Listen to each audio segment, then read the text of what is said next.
Okay, folks, here we are. I've been wanting to do this for a while. I got the new Makita 9403 belt sander. It's a 4-inch by 24-inch belt sander. It's an 11-inch, not 11-inch, it's an 11 amp motor. And here she is. It's a good sized machine. It told me the weight somewhere. I forget what the weight was. It's heavy. It's a beast. It's exactly what I wanted.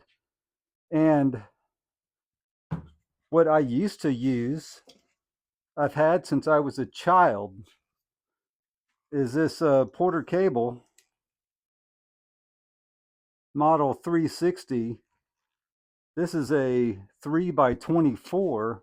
So the other being a 4 by 24 just has a little more surface on it.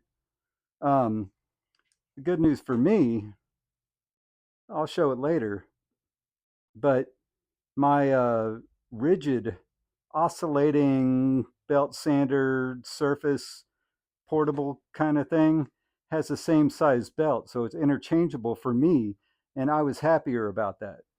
Um, this one, the trigger was going. No, it wasn't the trigger going bad. The cord, it was old as I swear it's 30 years old.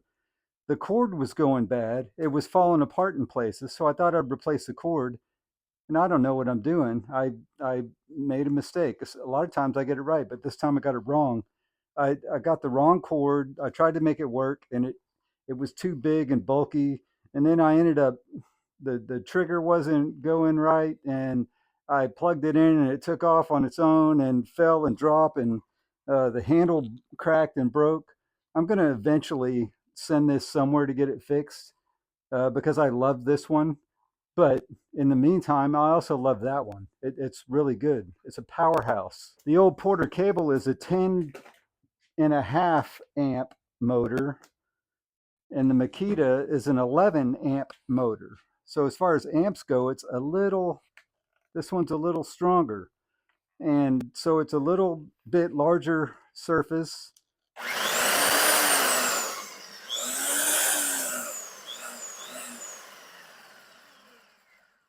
The trigger doesn't click into on or off,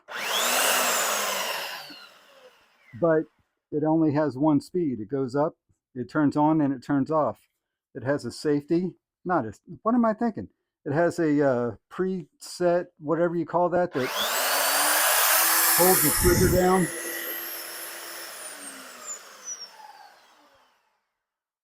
This little trigger holder down thing. It's got a dust bag, which is convenient. The bag flings around, gets in, does what it does. Um, and I'll show you what I use it for more than anything. Mostly, I do a lot of tiki bars, and I have rafter tails with a rounded end, and I cut the rounded end with a jigsaw, and then I clean it up beautifully with this belt sander. Let me swing a little bit of this around to give you an example. This is not a rafter tail, but this is an example. This is something for a chair I made, and I cut this curve on the bandsaw, and it's a nice curve. I cut it with a jig even, so it's a nice controlled radius. So what I usually do is this exact application. I clamp a piece of a work piece to sawhorses usually in the flat horizontal position, and then I turn the belt sander up on its side where the the surface of the belt is vertical, and I do it like this.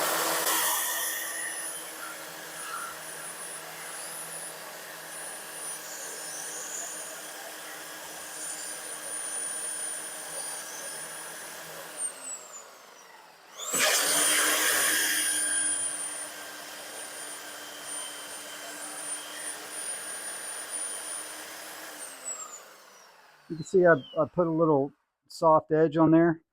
That's the type of application I usually use. I occasionally I'll hit a surface like a table surface or some the few boards that are heavy duty that need to be brought to the same plane. But that's pretty much my usual application. Bottom line, this Makita 9403 is a tank. It's got a lot of weight to it. It's got a decent handle. I did find some others. I think one was even a Makita.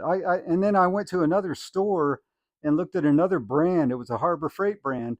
Had uh, similar motor size, same belt size, and I'm not against Harbor Freight if they have a product, but what I did not like about their product was the handle was just like a nub. It was, I swear, it was just like this. And how are you supposed to hold that?